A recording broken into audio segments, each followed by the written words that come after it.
How's it going, everyone? It's Sam. Today I have no laptop. I have just this little note just to remind me of what to talk about. But today I want to tell you about why I quit my master's and why I am focusing more on YouTube. So sit back, enjoy. Hopefully this might be inspiring to some of you. Maybe for other of you it just provides more insight into myself and my channel.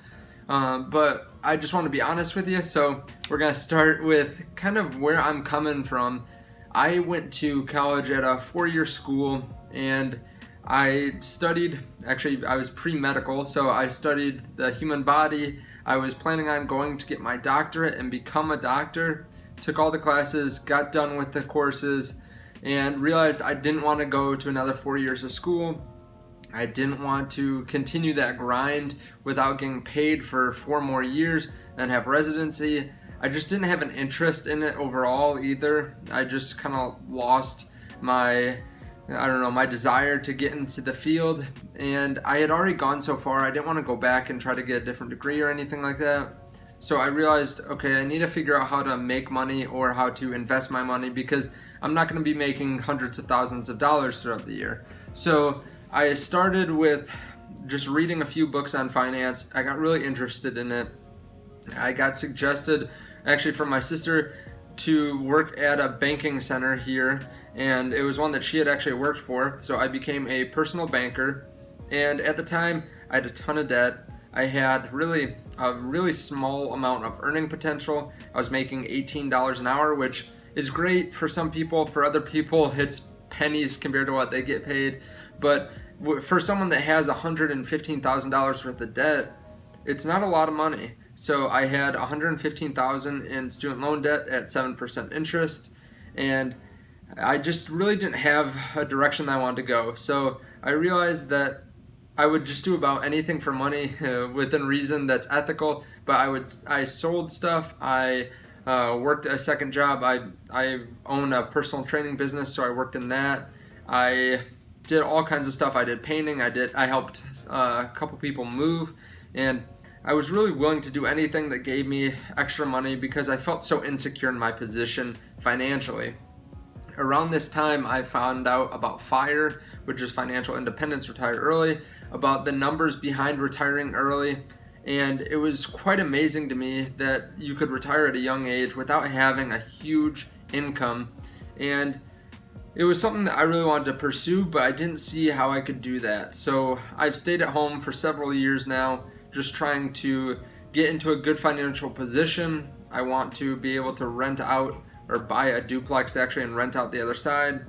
And that's kind of where I'm at now. So I own a couple different businesses. I've been able to increase my income at my day job and my side businesses, but I kind of got stuck in my main job, and I'm not that I'm capped out, but I realize now that I can get small little increases each year, or if I really want to make more money, so more than $50,000 a year in my day job, I was kind of thinking I either had to go the sales route so I could become like a manager or even a financial advisor or something like that, or I had to become more technically aware and just increase my skills in the technical sense. So I thought about becoming a banking center manager. That wasn't something that I was really interested in. There's a big grind, and there's just a lot of work to be done here on the line for other people beneath you, and that's just not something that I was interested in.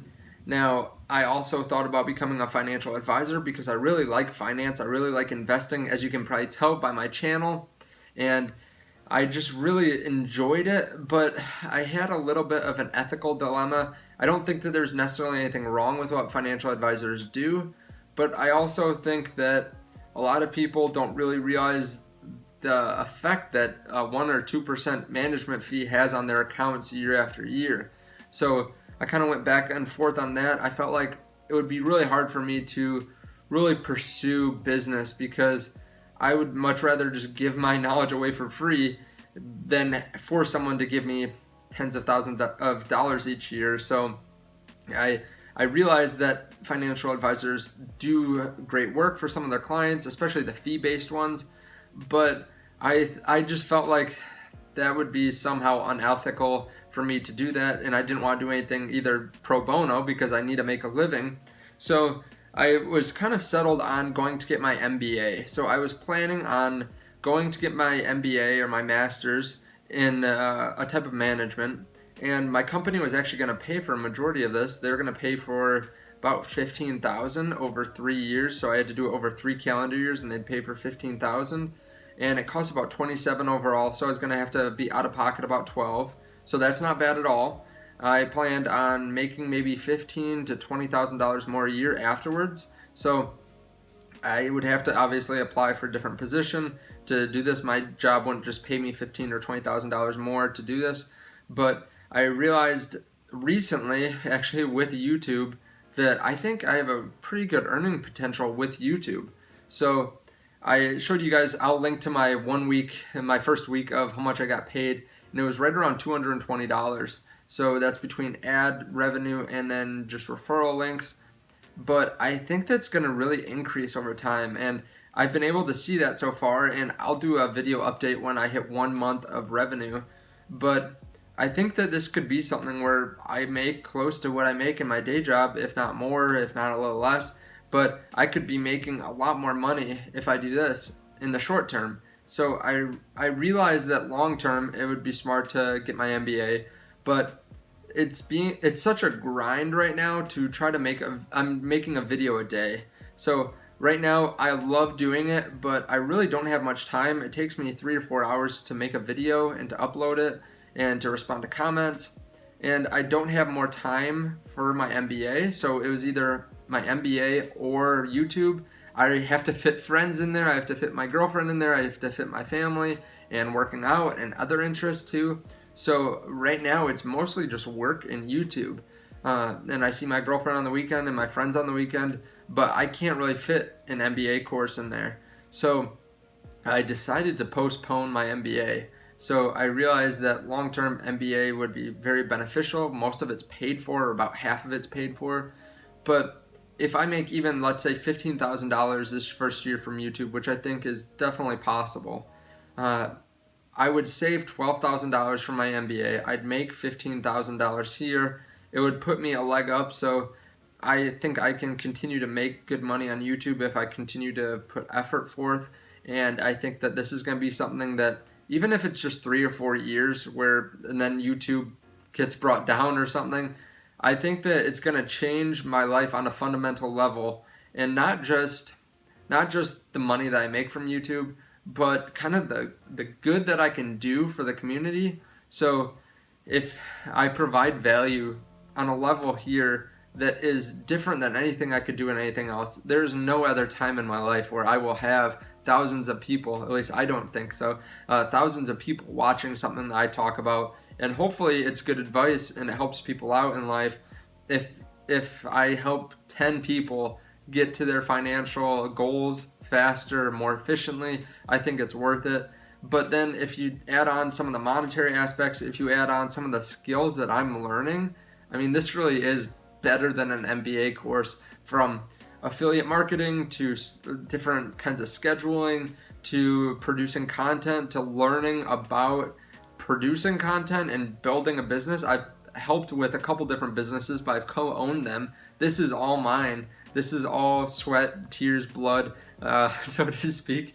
But this is something that is all mine, and it's something that I think I can really cultivate. So I realized that this is also exponential. So if you're looking at it, and maybe you have something like this in your life, where you're going to a 9-to-5 job or something else where you get paid an hourly rate, and at first it's great, right? So you have steady income. It might be easy on some days, so maybe some days are just a cakewalk, but you realize once you get into something else where even if you're just making 5 cents an hour, but then you make 10 cents, and then you make 20, and then you make 30, and then 50, and then 100, and it just continues to ramp up, where I'm not getting paid as much in YouTube, let's say right now, than I am in my day job, but I can scale it a lot better. If I do well in this, it translates a lot better than in my day job. I don't get compensated really for doing better in my day job or doing worse in my day job. Maybe once a year I get a slight increase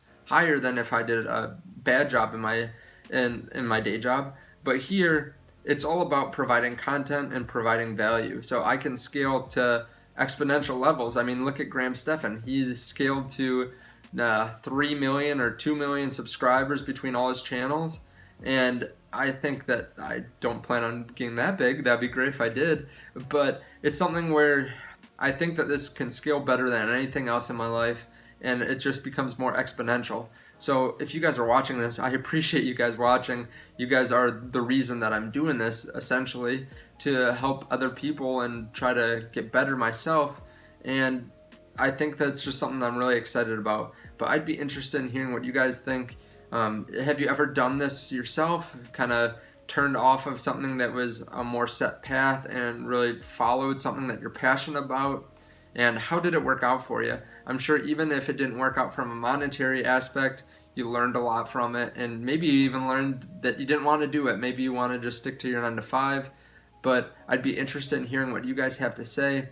This might be a good transition into the fact that I do have a Patreon account, so I might do some video about this sometime. But if you are interested in supporting me, you don't have to by any means. I mean, just the fact that you're watching this and hitting the like button if you haven't done that already, and subscribing, it definitely helps out the channel. But if you want, I think I have this linked, my Patreon account, to a Discord server, and if you join that, then you get to be in our investment chat. I think it'll be cool to have a community kind of talking about different stocks, different business ideas, all that kind of stuff, bouncing ideas off each other. And it's just a few dollars a month. I think I set it for $6 and $8, and you get everything in the $8 that you get in $6 and vice versa. It's just that there's a little extra support for myself and for the channel. So if you guys want to do that, that's great. If you don't want to do that, that's fine. I totally understand. If you're stretched for money, don't do that. I plan on updating you on the stocks that I'm buying in real time too on there, because that is something where I made a poll earlier, and yeah, I asked if I were to charge $5 a month or $6 a month or something, would you be interested in it? And a lot of people said yes, and they wanted to see the stocks I was buying and when I was buying it. So I'll include that in there too. But I appreciate you guys watching. Again, thank you, and let me know what you guys think below, and I will see you in the next video. The Patreon link is right in the description below this video. Bye.